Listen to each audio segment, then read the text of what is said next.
Hello students.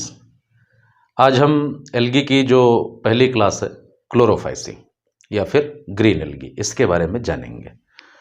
बहुत सारी चीज़ें जो पहला लेक्चर है कैरेक्टरिस्टिक्स करके उसमें कवर हो गई हैं और उसी से कोरिलेट करके सारी चीज़ें पढ़ना है। तो कुछ हेडिंग्स हैं, इनके अंडर में इसको पढ़ना है। उसके बाद कुछ और हेडिंग्स होंगी, उनके अंडर में पढ़ना पड़ेगा। रिप्रोडक्शन जैसे इसमें नहीं मेंशन है बोर्ड पे, तो समय कम लगे इसलिए मैंने चीज़ें लिख ली हैं, जल्दी जल्दी आपको समझाते हैं। क्लोरोफाइसी या फिर ग्रीन एल्गी, इस बात को समझिए कि ये सबसे एडवांस टाइप के एल्गी हैं। किस सेंस में एडवांस टाइप के हैं? इनके मेंबर कई रेस्पेक्ट में रिजेंबलेंस शो कर रहे हैं हायर प्लांट से, हायर प्लांट से मिलते जुलते हैं, चाहे वो पिगमेंट के कॉन्टेक्स्ट में हो या कुछ मेंबर इनके ब्रांच्ड हैं जो हायर प्लांट से मिलते जुलते हैं। ब्रांचिंग हायर प्लांट का कैरेक्टरिस्टिक है। कुछ सेक्स ऑर्गन्स भी इनके मल्टी सेलुलर है, नॉर्मली यूनिसेलुलर है, नॉन जैकेटेड है, लेकिन जैसे कारा है वहां पे मल्टी सेलुलर सेक्स ऑर्गन आ गया।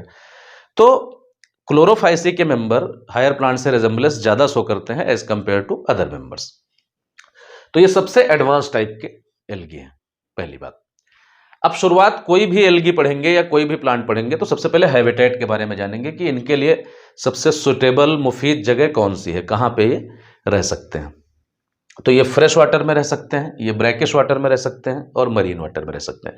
फ्रेश वाटर झील, तालाब, नदी का पानी। ब्रैकिश वाटर जहां पे समंदर का पानी और फ्रेश वाटर मिक्स होता है।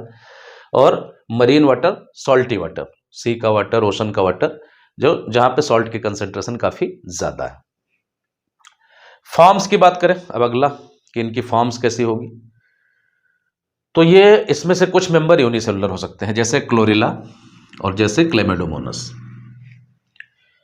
क्लोरिला बहुत अच्छा फूड सप्लीमेंट है, इसको स्पेस ट्रेवलर अपने साथ ले जाते हैं और वैसे भी जो फूड सप्लीमेंट बनते हैं उनमें मिलता है, उनमें डाला जाता है इसको। तो ये बहुत अच्छा फूड सप्लीमेंट है। क्लेमोइडोमोनस भी यूनिसेलुलर एल्गी है। ऑफ कोर्स अगर आपको सेलेक्ट करना है एल्गी और प्रोटिस्टा में किसको रखना है तो आप ऑब्वियसली प्रोटिस्टा में रखोगे, लेकिन यहां पे कैरेक्टरिस्टिक के बेसिस पे हम ग्रीन एल्गी में इनको पढ़ रहे हैं, ठीक है। कॉलोनियल फॉर्म वॉलबॉक्स, ये कॉलोनी आपके बुक में बनी है, पेरेंट कॉलोनी, उसके बीच में छोटी छोटी छोटी छोटी डॉटर कॉलोनीज हैं और वो डॉटर कॉलोनीज पेरेंट कॉलोनी से अलग हो जाती हैं और अलग होने के साथ साथ वो नया प्लांट बना देती हैं। तो ये वॉलबॉक्स जो है ये मोटाइल कॉलोनीज है। कैसी कॉलोनीज है? Motile colonies. कुछ कॉलोनीज नॉन मोटाइल भी होती हैं जैसे सेंडेस्मस, ये भी कॉलोनियल एल्गी है लेकिन इनकी कॉलोनी नॉन मोटाइल होती है। दूसरा है फिलामेंटस। इसके बाद फिलामेंटस जो ग्रीन एल्गी है, यहाँ पे सिर्फ ग्रीन एल्गी की बात हो रही है, तो फिलामेंटस में यूलोथ्रिक्स, स्पायरोगाइरा, अधिकांश ज्यादातर ग्रीन एल्गी फिलामेंटस होते हैं। कुछ ऐसे होते हैं जिनमें ब्रांचिंग होती है, तो कई बार वो कंफ्यूज करते हैं कि हायर प्लांट तो नहीं है।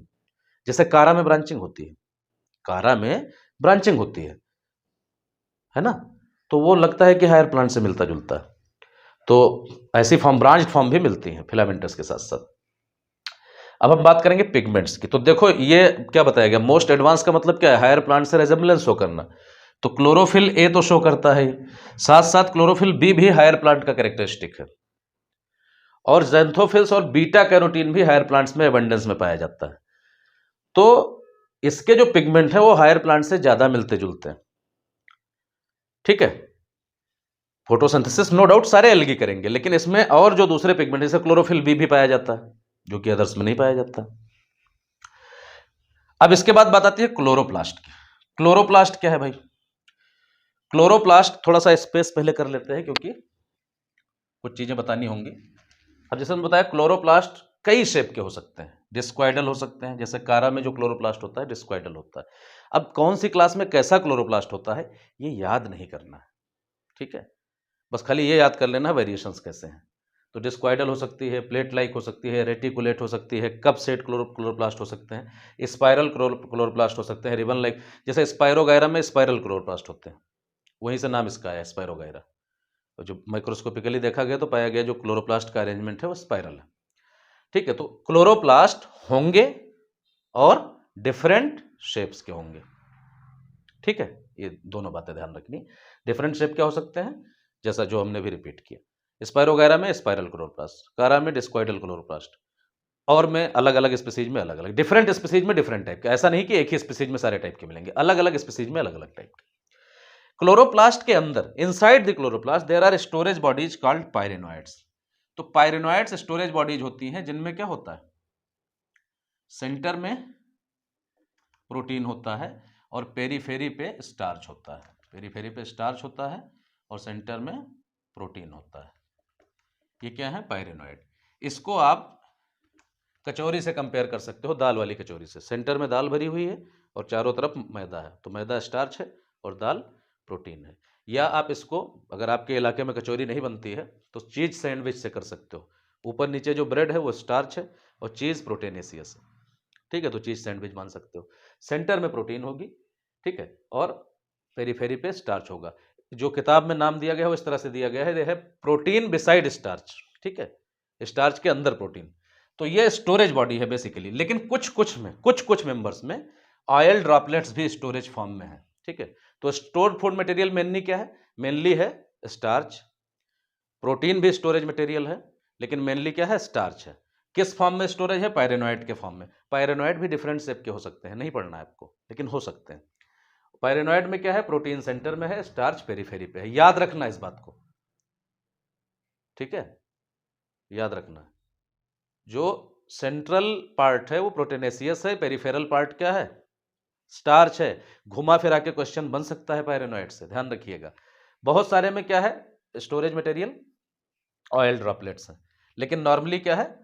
पायरेनोइड के फॉर्म में है, स्टार्च मेन है इसमें और सेंटर में थोड़ी प्रोटीन भी है, ठीक है। सेल वॉल की बात करें तो सेल वॉल, यहां पे देखो ज्यादातर जगहों पे जो सेल वॉल होती है उसका जो इनर हिस्सा होता है, इसमें सेलुलोज के माइक्रोफाइब्रिल्स होते हैं। क्या होते हैं? सेलुलोज के माइक्रोफाइब्रिल्स होते हैं। और आउटर हिस्सा जो होता है पेरीफेरी पे, वहां पे कोई ऐसा मटेरियल होता है जो वाटर का रिटेन करे, वाटर को एब्जॉर्ब करके रखे। तो ग्रीन एल्गी में यहां पे पेक्टिन है, ठीक है। रेड एल्गी में अलग होगा और ब्राउन एल्गी में अलग होगा, जब वो पढ़ेंगे तब बताएंगे। तो यहाँ पे इनर लेयर सेलुलोज की है सेल वॉल में, और आउटर लेयर पेक्टिन की है या फिर पेक्टोज की है, ठीक है। तो ये हो गया क्लोरोफाइसी के जनरल कैरेक्टरिस्टिक फीचर्स के बारे में। अब इसमें हम रिप्रोडक्शन के बारे में भी बात करेंगे।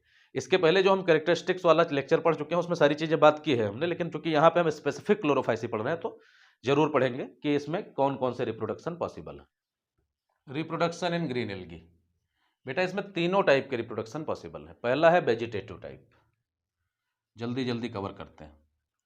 वेजिटेटिव में मेनली जो है वो फ्रेगमेंटेशन से है। फ्रेगमेंटेशन में क्या होता है?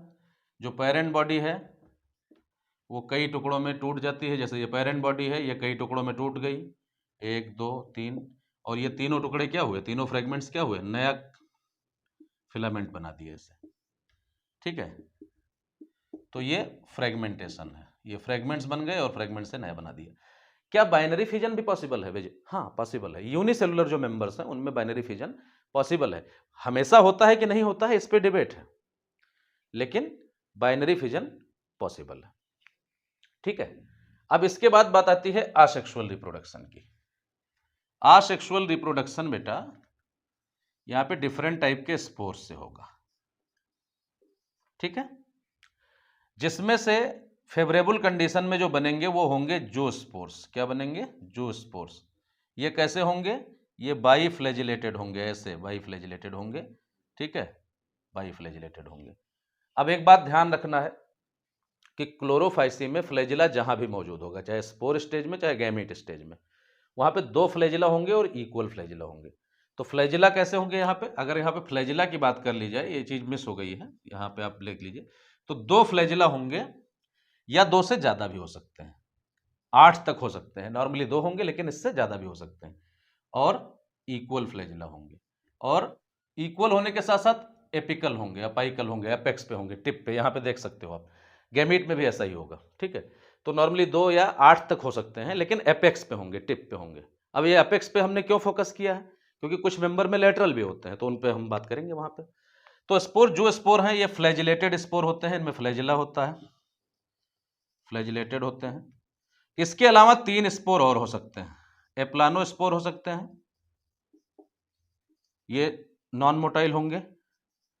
हिप्नोस्पोर भी बन सकते हैं, ये भी नॉन मोटाइल होंगे। और एकाइनिड्स भी बन सकते हैं, ये भी नॉन मोटाइल होते हैं। इन चारों स्पोर्स के बारे में हमने आपको बताया। जो स्पोर फ्लैजिलेटेड होगा तो क्या होगा? मोटाइल होगा। बाकी ये तीनों क्या होंगे? नॉन मोटाइल होंगे। इनमें ज्यादा डिफरेंस नहीं है, डिफरेंस आपको पढ़ना भी नहीं है, लेकिन फिर भी अगर आप जानना चाहते हो तो जो जनरल कैरेक्टरिस्टिक वाला जो लेक्चर है एल्गी का, पहला लेक्चर, वो आप जाके देख लीजिए एक बार, चीजें कवर हो जाएंगी। ठीक है, तो ये सारे नॉन मोटाइल है, जो स्पोर मोटाइल है। तो डिफरेंट टाइप के स्पोर से सेक्सुअल रिप्रोडक्शन होता है। अब बात करते हैं sexual reproduction in green algae. Sexual reproduction in green algae क्या होगा बेटा? देखिए, तीनों फॉर्म हो सकती है। पहली फॉर्म है आइसोगेमी। आइसोगेमी का मतलब क्या है? फ्यूजिंग गैमीट्स जो है वो सिमिलर हैं, आर सिमिलर। लेकिन एक बात है ना कि सिमिलर हैं, सिमिलर होने के साथ साथ ये मोटाइल या नॉन मोटाइल हो सकती हैं। तो फ्यूजिंग गैमीट्स सिमिलर होने के साथ साथ मोटाइल हो सकती हैं या फिर नॉन मोटाइल हो सकती हैं। ठीक है, तो मोटाइल कंडीशन पाई जाती है यूलोथ्रिक्स में और नॉन मोटाइल में स्पायरोगायरा में। ठीक, similar motile Ulothrix, similar non motile Spirogyra. दूसरा है एन आइसोगेमी।